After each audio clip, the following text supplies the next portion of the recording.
The rip was a sound more violent than a scream. It tore through the silken melody of the orchestra, a jagged, guttural note of pure catastrophe. One moment, the fabric of her gown was a whisper of rose gold against her skin. The next, it gaped open from bodice to knee, a wound exposing the stark white of her chemise to the 100 glittering eyes of the Beaumont ballroom. A collective gasp, sharp and delighted, was followed by a wave of laughter. Not the polite tittering of gentle society, but the cruel, unrestrained cackle of vultures descending upon a fresh kill.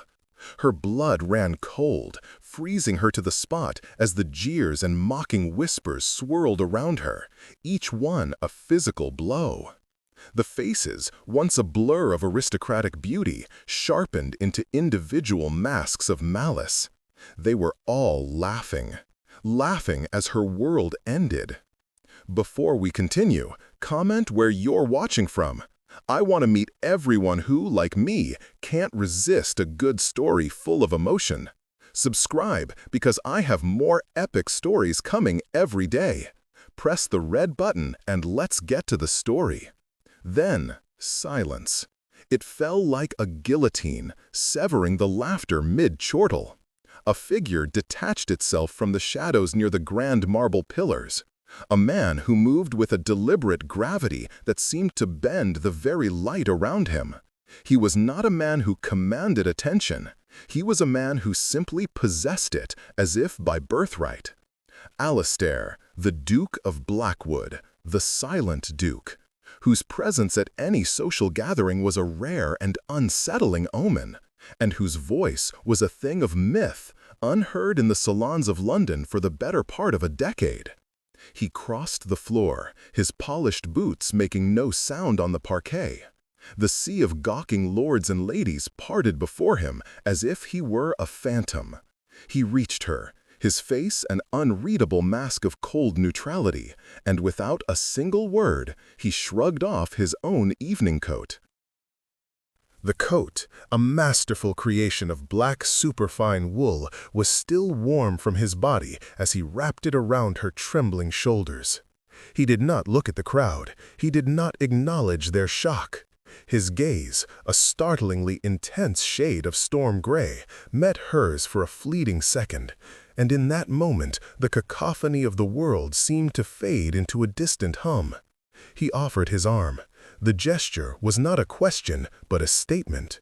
She took it, her fingers clumsy and numb, and allowed him to lead her from the center of her humiliation, leaving behind a ballroom struck dumb with disbelief. They moved through the stunned assembly, the Duke's coat a shield of dark wool and unspoken authority. The weight of it was a comfort, a tangible anchor in the swirling vortex of her shame.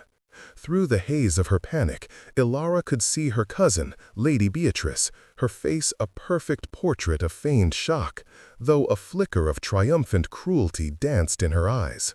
Beside her, Viscount Fenwick, Beatrice's intended conquest, wore an expression of smug amusement.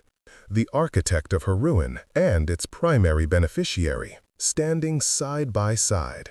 It was Beatrice's ball, Beatrice's gown, a supposed gift, and, Ilara knew with sickening certainty, Beatrice's meticulously planned treachery.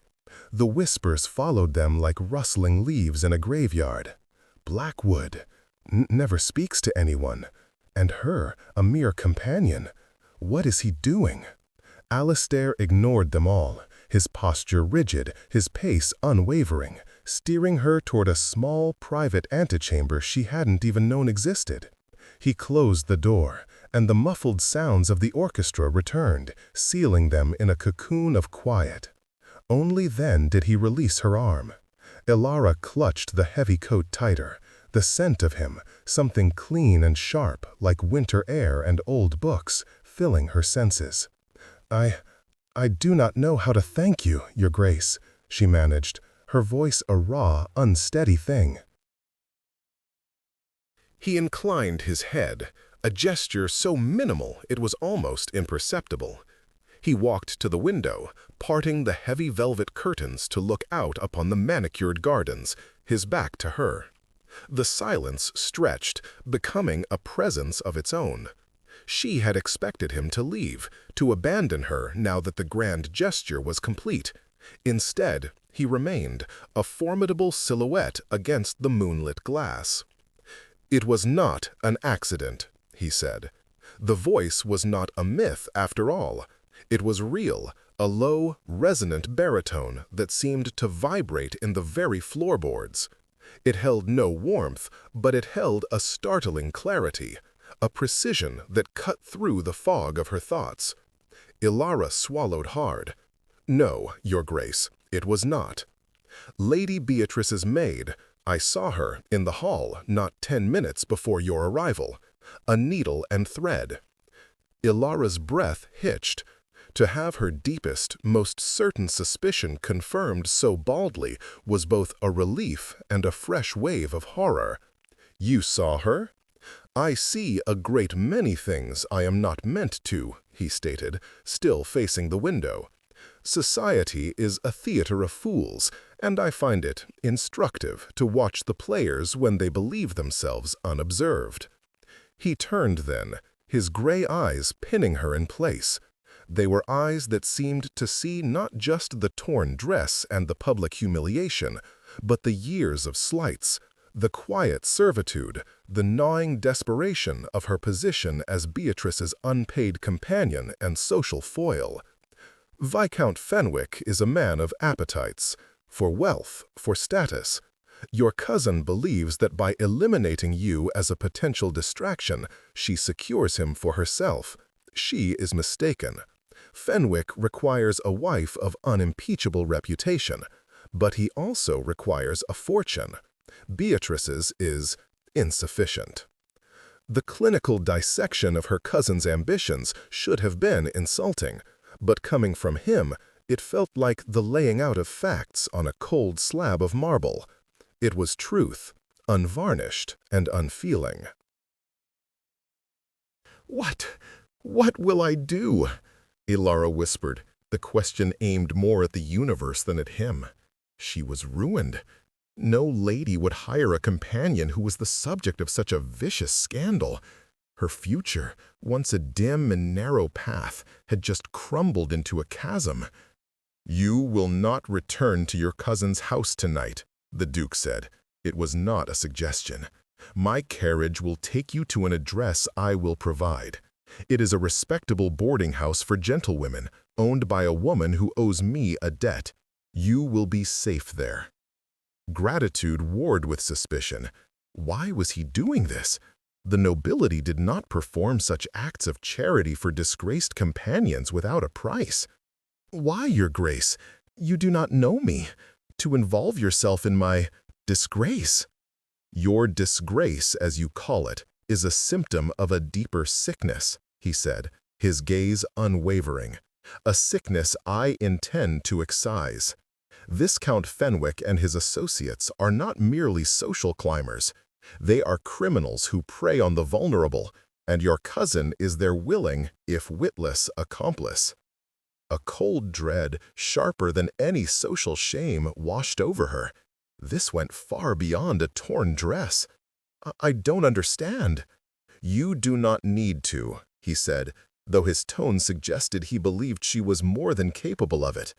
"But I find myself in need of an ally, someone with proximity to Viscount Fenwick and Lady Beatrice, someone who is observant, intelligent, and currently possesses a formidable motive for seeing them brought to justice." The implication hung in the air, heavy and unbelievable. He was proposing an alliance. "You want me to spy for you?" "I want you to continue to do what you have always done," he corrected. "Observe, listen. Only now you will report what you see and hear to me." "And in return?" she asked, her voice gaining a sliver of strength. He had assessed her correctly. She was desperate, but she was not a fool. "In return," the Duke said, a flicker of something unreadable in his eyes, "I will not only ensure your cousin and the Viscount receive the public humiliation they so richly deserve, but I will also provide you with the means to secure a future of your own making, one in which you are beholden to no one." He took a step closer. "They laughed at your ruin, Miss Vance. I am offering you the chance to orchestrate theirs." The proposition was audacious, dangerous, and utterly terrifying. It was also the first glimmer of hope she had felt in years. To be an agent of her own vindication, to turn the tables on those who saw her as less than human, it was a temptation as potent as it was perilous. Her life as a companion was over regardless. She could fade into obscurity and poverty, or she could accept the hand of this strange, silent man who saw her not as a victim, but as a potential weapon. She met his gaze, the last of her fear crystallizing into a hard, cold resolve. "What do you need me to do first, Your Grace?" A corner of his mouth tilted upward, a fractional movement that was not quite a smile, but something far more compelling. "First, you will acquire a new wardrobe, at my expense." The following days were a study in clandestine precision. Ilara was installed at Mrs. Gable's reputable establishment, under the guise of a distant cousin of the Duke's late mother, a fiction so audacious no one dared to question it. The Duke's solicitor arrived with a line of credit that made her eyes water, and instructions to attire herself in a manner befitting a lady of independent means. It was the Duke's first strategic move, to alter her status in the eyes of the world before she had even made a move herself. If she was to move in Beatrice's circles again, she could not do so as a downtrodden companion. She had to be an equal, or at least a mystery. Their meetings were brief and meticulously planned. A shared bench in a less frequented corner of Hyde Park, a chance encounter in the hushed aisles of Hatchard's bookshop, a fleeting exchange in the back of a crowded lecture hall at the Royal Society. He never approached her directly. He would simply be there, a tall, imposing figure waiting, and she would find her way to him. He tutored her in the art of observation, teaching her to listen to the conversations not being had, to note the subtle shifts in alliances, the flicker of anxiety in a man's eyes when a certain name was mentioned. "Fenwick is careless," Alistair explained during one such meeting, his low voice shielded by the rustle of turning pages in the bookshop. "He believes his rank protects him. His vanity is his weakness. He will boast, but you must learn to distinguish the truth from the performance." "And Beatrice?" Ilara asked, her own voice a murmur. "She is a simpler creature. Her jealousy is her weakness. Make her believe you have something she wants, and she will become reckless in her attempts to take it from you." Following his counsel, Ilara orchestrated her re-entry into society. She attended a small afternoon tea, dressed in a walking dress of deep emerald velvet that spoke of quiet expense. Her presence caused a stir. Whispers followed her, but they were different now, tinged with curiosity rather than contempt. The Duke of Blackwood's coat had not just covered her shame, it had draped her in his formidable mystique.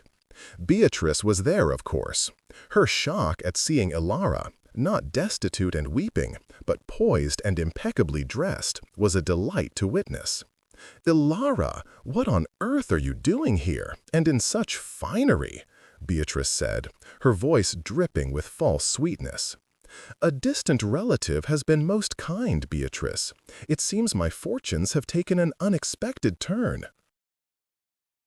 She allowed her gaze to drift for a moment, to where the Duke of Blackwood stood, speaking with their host, a silent, powerful anchor in the room. He did not look at her, but she felt his awareness of her as a physical presence. Beatrice followed her gaze, and a nasty, speculative gleam entered her eyes. The bait was taken. That evening, Ilara relayed the encounter to Alistair, meeting him in the shadow of a colossal Egyptian sarcophagus at the British Museum. "She believes you are my patron," Ilara said. the word tasting like ash in her mouth. "Excellent," Alistair replied without a flicker of emotion. "Let her. Her imagination will do half our work for us. Now, tell me of Fenwick. Was he there?" "He was," Ilara confirmed. "He spoke at length about a new shipping venture in the West Indies. He was soliciting investors, promising returns that sound impossible." "Because they are," Alistair said, his jaw tightening almost imperceptibly. "The ships do not exist. The cargo is fictional. It is the same scheme he has run before, under a different name. He collects the investments, declares a catastrophic loss at sea, a storm, pirates, and the money vanishes. My purpose is not merely to expose this single venture, but to find where the money goes, the master ledger." Ilara's role was to get closer to Fenwick, to find an opportunity to access his study, his private papers. It was a dangerous task. Fenwick was charming on the surface, but she had seen the coldness in his eyes. He was a predator. To get close to him, she had to play a part, to feign a vulnerability and a foolishness that chafed at her very soul. She allowed him to discover her on the balcony during another soirée, pretending to be overwhelmed by the crowd. He was all smooth solicitude, his voice a silken purr as he offered her a glass of champagne. "Miss Vance," he said, "you are the talk of the town. First a tragedy, and now a triumph." All under the watchful eye of the Duke of Blackwood, one might become suspicious of his intentions. "His Grace has merely shown me a kindness I did not deserve," Ilara murmured, lowering her eyes. "He is a friend of my late father's family." It was a lie, but a plausible one. "Indeed. Well, should you ever find yourself in need of a friend with a more cheerful disposition, I hope you will consider me." The invitation was clear, and it made her skin crawl, but she saw the flicker of competitive interest in his eyes. He saw her as a prize to be stolen from the Duke, a way to slight a man so far above him in rank and stature. Alistair's prediction was correct. His vanity was his weakness. Days turned into a week, then two.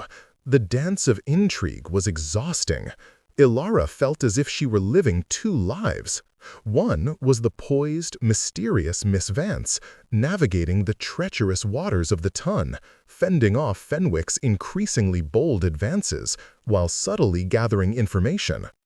The other was the quiet conspirator who met the Duke in secret, piecing together a puzzle of greed and deceit. During one of their clandestine meetings, in the misty quiet of a dawn ride along the Serpentine, they were nearly caught. They were discussing a name Ilara had overheard, a banker in Cheapside, when the sound of hoofbeats approached at a gallop. It was Fenwick, out for an early ride himself.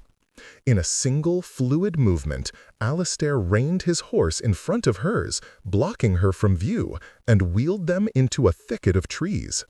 They were pressed close, the warmth of his thigh against hers, the scent of leather and damp earth filling the air. Fenwick rode past, oblivious, but in the charged silence that followed, something shifted. The professional distance between them evaporated. Ilara could feel the steady beat of his heart, or perhaps it was her own. He looked at her, his gray eyes dark and serious, and for the first time, she saw something beyond the strategist. She saw a flicker of concern, of protectiveness. "That was too close," he said, his voice rough. "The risks are increasing. Fenwick is growing suspicious." "I can handle him," she said, though her heart was still pounding. He held her gaze for a long moment. "I know you can," he said, and the simple statement of his belief in her was more intoxicating than any flattery Fenwick could devise. It was in that moment that she realized this alliance was no longer just about revenge or survival. A reluctant, dangerous respect was growing between them, a bond forged in secrets and shared purpose. And that, she suspected, was a complication neither of them had anticipated. The complication deepened when Fenwick, spurred by jealousy and a desire to possess what he believed belonged to the Duke, cornered Ilara in the conservatory of a sprawling country estate during a weekend party. He was no longer charming. His words were laced with a possessive menace. "I grow tired of this game, Ilara," he said, blocking her path. "Blackwood may have bought you pretty dresses, but he is a man of ice and shadow. He cannot give you the life I can." "I am not for sale, my lord," Ilara replied, her voice steady despite the frantic beating of her heart. "Everything is for sale," he sneered, grabbing her arm. "It is merely a matter of finding the right price." Before she could react, a voice, cold as a crypt, cut through the humid air. "Unhand her, Fenwick." Alastair stood at the entrance to the conservatory, a stark figure against the bright lights of the ballroom. He had not been expected to attend the party, and his sudden appearance was as shocking as a thunderclap on a clear day.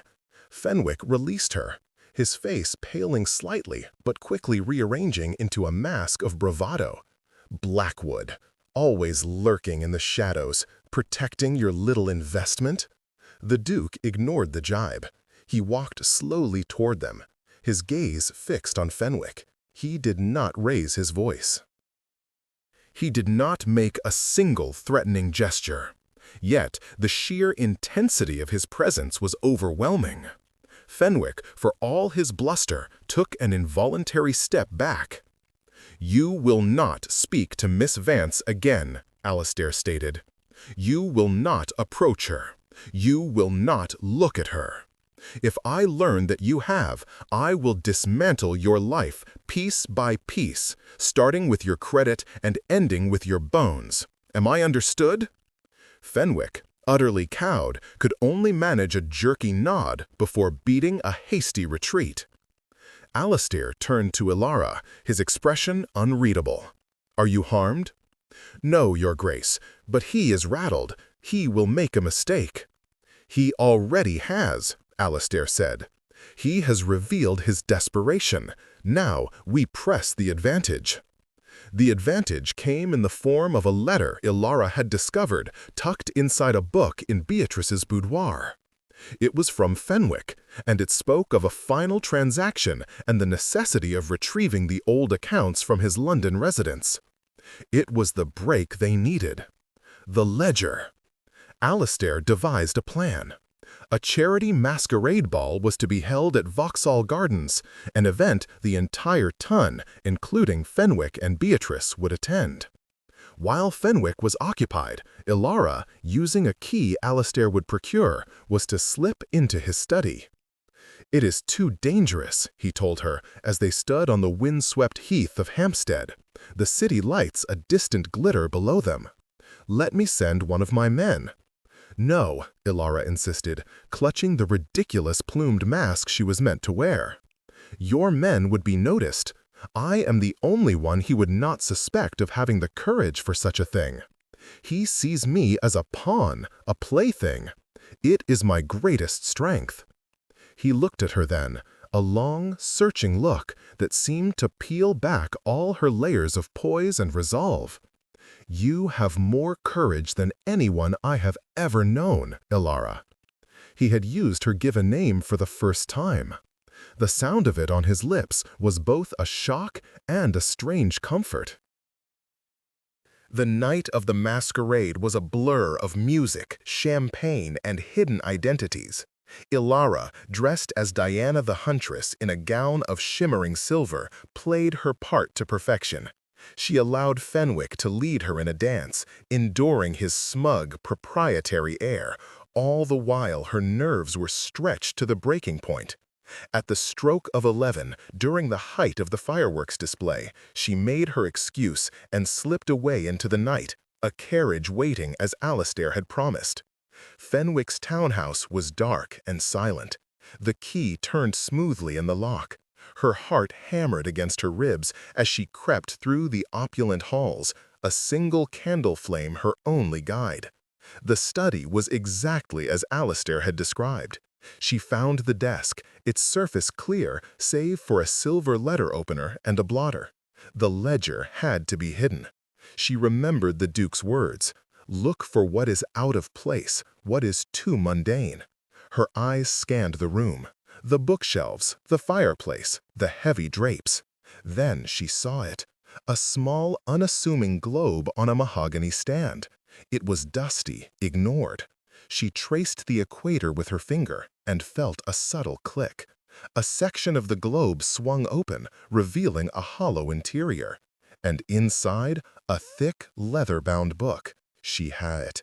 A floorboard creaked behind her. She whirled around, her blood turning to ice.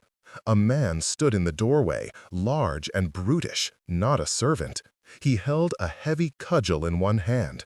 "The Viscount said you might be brave," the man grunted, a cruel smile spreading across his face. "But not this brave." He lunged. Ilara screamed, stumbling backward, the heavy ledger clutched to her chest. She threw the candlestick at him, a futile gesture. He batted it away and kept coming. The door burst open again. It was not the brute's companion. It was Alistair, his mask gone, his face a thunderous mask of cold fury. He moved with a speed and violence that was terrifying to behold. He dispatched the thug with a brutal efficiency that spoke of a life far removed from ballrooms and drawing rooms. The man was on the floor, unconscious or worse, in a matter of seconds. Alistair came to her, his chest heaving slightly, his hands checking her for injuries. "I told you it was too dangerous," he bit out, his voice a low growl. "I should never have let you come." "But I have it, Alistair," she breathed, holding up the book. "I have the ledger." He took it from her, his fingers brushing against hers. He looked from the ledger to her face, and a wave of raw emotion passed over his features. Relief, fury, and something else, something deeper and more painful. He opened the ledger, his eyes scanning the first page, and he froze. The color drained from his face, leaving it a stark, ghostly white. "What is it?" Ilara asked, a new fear coiling in her stomach. He didn't seem to hear her. He traced a name at the top of an old entry, his hand shaking almost imperceptibly. "This ledger, it is older than I thought," he whispered, his voice sounding hollow and distant. "This is not just about Fenwick." He looked up at her, and the controlled mask of the silent Duke was gone. In its place was a look of such profound, gut-wrenching anguish that it stole her breath. The man who started these accounts, the man Fenwick is merely a pocket for. It was my uncle, Lord Harrington. The name dropped into the silence of the room like a stone into a well. "And this first entry," Alistair continued, his voice cracking, "the first sum of money he ever stole. It was my brother's inheritance, the year he died." The revelation shattered the air in the study. Alistair stared at the ledger as if it were a venomous snake. The carefully constructed walls he had built around himself for a decade were crumbling, and Ilara was witnessing the raw, agonizing collapse. This was never just about abstract justice or cleansing society.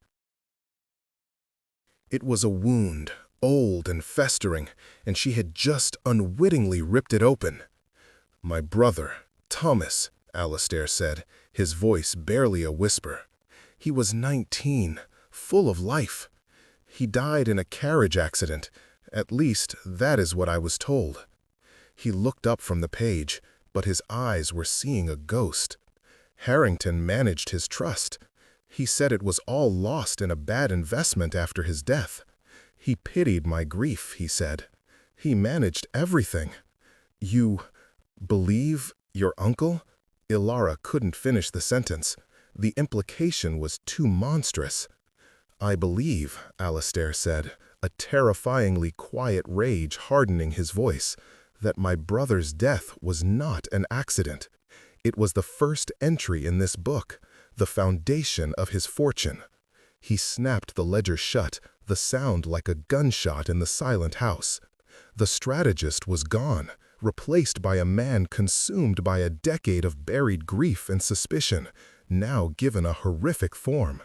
He turned away from her, running a hand through his dark hair, his shoulders rigid with tension. "You should not be here," he said, his back to her. "This has become a different matter entirely. It is a family affair, a matter of blood." Ilara felt a chill creep over her that had nothing to do with the night air. He was shutting her out. In his mind, the quest for justice had become a personal vendetta, a place he believed she could not and should not follow. "Alistair, we are partners in this," she said softly, taking a step toward him. "That does not change." "Everything has changed," he retorted, whirling to face her. His eyes were blazing with a cold fire she had never seen before. "This is not your fight, Ilara. Harrington is my blood. The ghost is mine. I will not have you endangered by it. I will see this through myself." The finality in his tone was like a slap. He saw her now not as an ally, but as a liability, a civilian to be protected, to be removed from the battlefield. The respect he had shown her, the trust he had placed in her, all of it felt as if it were dissolving into thin air, replaced by the grim obligations of a ducal blood feud. "So that is it?" she asked, a bitter disappointment rising in her throat. "You use my eyes and my courage to get what you need? And now that the real enemy is revealed, you cast me aside like a hired servant?" "That is not what I am doing," he said, his voice strained. "I am protecting you." "You are underestimating me," she shot back, her own anger flaring. "You have been doing this for so long, Alistair, standing alone, trusting no one, that you no longer know how to accept help. You see my presence as a weakness when I have proven it is your strength." He stared at her, his face a mask of conflict. The man who wanted to trust her was at war with the grieving brother who wanted to shield the world from his family's poison. The brother was winning. "My driver will return you to Mrs. Gables," he said, his voice once again flat and devoid of emotion. "I will be in contact when it is concluded. I will see that my promise to you is kept." He was dismissing her. After everything they had been through, the risks she had taken, he was sending her away. The trust she had placed in him felt like a fool's investment. He was the silent duke once more, retreating into the cold fortress of his title. The burgeoning connection she had felt between them, the hope for something more than a simple alliance, curdled into the painful certainty that she had been utterly, devastatingly wrong about him. Hurt and furious, Ilara turned without another word and walked out of the room, leaving him alone with his ghosts and his vengeance. As she rode back through the sleeping city, the weight of the ledger in her memory was replaced by the hollow ache of betrayal. She was alone again, trapped between the enemies who wanted her ruined and the ally who believed she was too weak to stand by his side. And in that moment, she had never felt more in danger. Beatrice, sensing a shift in the currents, chose that moment to strike. She arrived at Mrs. Gables the following afternoon, her demeanor one of predatory concern. "Ilara, my dear cousin," she began, sweeping into the modest sitting room. "I have been so worried to see you taken up by a man like Blackwood. He is not what he seems. He is a dark, brooding creature who will ruin you and cast you aside when he is bored." Ilara met her cousin's gaze coolly. "Your concern is touching, Beatrice, but entirely misplaced." "Is it?" Beatrice smiled, a thin, cruel slash of red. "I know you have been meeting with him. I know you were at Fenwick's house last night. A parlor maid saw you leave. Do you have any idea the scandal you are courting? Or is that the point? Did you think you could ensnare a duke? You, a penniless companion? Ilara remained silent, letting Beatrice's venom spill into the room. Fenwick is willing to forgive you, Beatrice continued, believing she had the upper hand. He is a generous man. He will even provide for you if you are sensible. All you must do is cease this foolish association with Blackwood and tell us what the Duke is planning. The demand was so brazen, so laughably self-serving, that Ilara almost laughed. They thought her a fool, a pawn to be threatened and manipulated. They had no idea who she was or what she was now capable of. She had been betrayed by the one man she'd begun to trust, and she would be damned if she allowed these lesser villains to write her final chapter. Her lowest point was not a pit of despair, but a crucible. It burned away her fear, her dependency, her last vestiges of hope in a savior. If Alistair would not let her be his partner, then she would be her own champion. "Thank you for the offer, Beatrice," Ilara said, her voice like ice. "But I must decline. You see, unlike you, my ambitions cannot be purchased so cheaply." Beatrice's face contorted with rage. "You will regret this, you little fool. By the time I am done, there will not be a corner of England dark enough for you to hide in." After Beatrice stormed out, Ilara knew she had to act. Alistair was lost in his own grief, preparing for a confrontation he intended to face alone. But his enemies were not just his own, they were hers, and he had taught her too well. He had taught her to be strategic. He had shown her the power of alliances, and if he would not be her ally, she would find another. She penned a single urgent note. It was not addressed to the Duke of Blackwood. It was addressed to the Dowager Countess of Danbury, a formidable old woman whose sharp wit and even sharper sense of justice were legendary throughout the ton. She was one of the few people Alistair was known to respect, and she was hosting a high-stakes whist game at her residence in 2 nights' time, an event Fenwick and, she suspected, Lord Harrington would not dare to miss. In the note, Ilara did not plead or explain. She simply wrote, "I hold proof of a rot that has poisoned our society for 20 years, implicating Lords Fenwick and Harrington. If you wish to see justice done and your own good name protected from the coming scandal, ensure they are both at your whist table on Tuesday. A guest will arrive to present the evidence." She signed it simply, "A friend to the truth." It was a tremendous gamble. The Countess could dismiss her as a madwoman, or worse, hand the note directly to Harrington. But from Alistair's descriptions, the Countess was a woman who valued courage and hated being played for a fool. Ilara was betting everything on the Duke's judgment of character. 2 days passed in agonizing silence. Ilara did not hear from the Duke. She did not know if the Countess had received her note. She was an army of one, preparing for a battle she might have to fight entirely alone. On the evening of the whist game, she dressed not in silver or emerald, but in a gown of deep crimson, the color of courage and of blood. She took the copy she had painstakingly made of the ledger's most damning pages, tucked it into her reticule, and prepared to walk into the lion's den. As her hired carriage pulled up to the Danbury residence, another, far grander carriage, emblazoned with a ducal crest, pulled up behind hers. Alistair stepped out. He was dressed for the evening, but his face was pale and drawn, his eyes holding the haunted look of a man on his way to an execution. He saw her, and his eyes widened in disbelief and something akin to horror.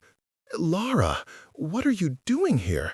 You cannot—" "You left me no choice," she said, her voice firm. "You went to fight a war, but you forgot your sharpest weapon. I will not let you do this alone. I will not let you sacrifice yourself on the altar of your family's pride." "I sent a note to the Countess myself this morning," he said, his voice ragged. "I challenged Harrington. I thought to handle it as a private matter, a duel of honor." "With a man who has none?" she interjected fiercely. "He would have killed you, Alistair, just as he killed your brother. Your plan was not honor, it was suicide. My way is better. It is not about vengeance, it is about light. We bring his crimes into the light, where they cannot survive." He stared at her, standing before him so bold and resolute in her crimson gown. He saw the fire in her eyes, the unshakable strength in her posture. He saw the ally he had tried to push away, the partner he desperately needed.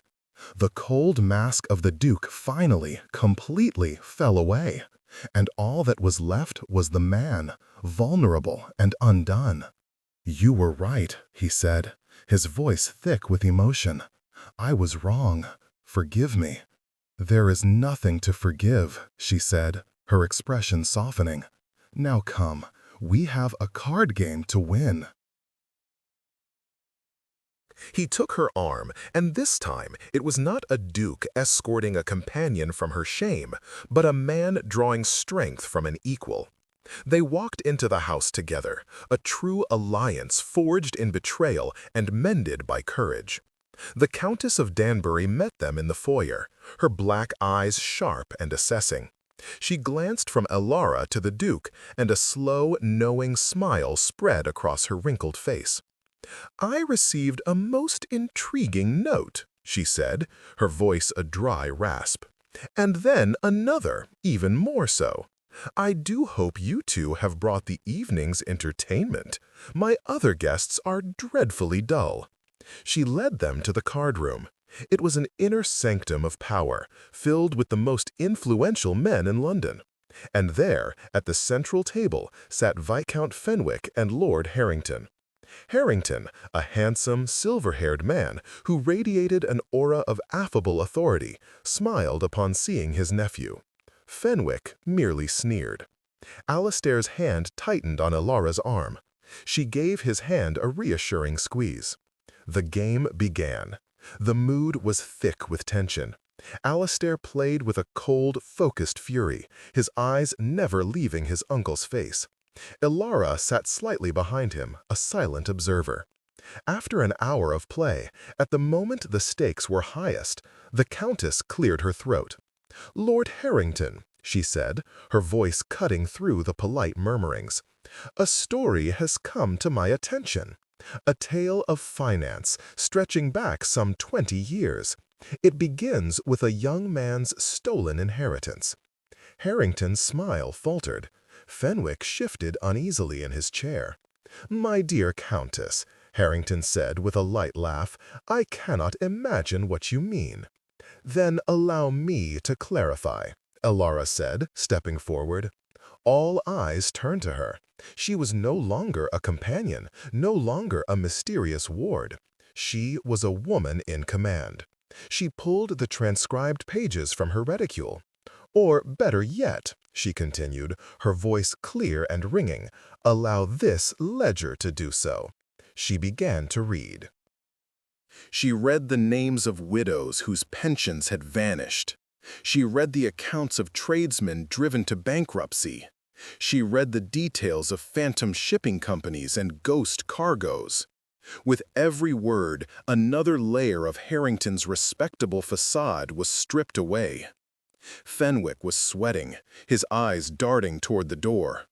Finally, Alistair spoke, his voice low and laden with grief and rage. "And it begins here," he said, pointing to a line on the page Alara held. "With the estate of Thomas Blackwood, my brother. An estate you claimed was worthless, uncle. An estate you stole on the very day you arranged for his carriage to lose a wheel on the quiet country road." The room erupted. Harrington shot to his feet, his face a mottled purple. Lies, slander, from a ruined woman and a grief-stricken fool. But it was too late. The men in the room were not fools. They were bankers, ministers, landowners. They saw the truth in the numbers, and they saw the guilt on Harrington's face. The Countess of Danbury rose, her diminutive form seeming to tower over them all. "There will be no duel, Blackwood," she commanded. "This is a matter for the crown." The confrontation was over. The light had done its work.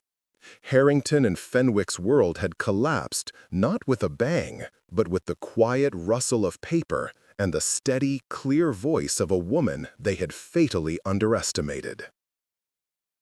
The aftermath was swift and brutal. Faced with the evidence and the testimony of a dozen powerful witnesses, Lord Harrington's empire of deceit crumbled. He and Viscount Fenwick were arrested, their assets seized.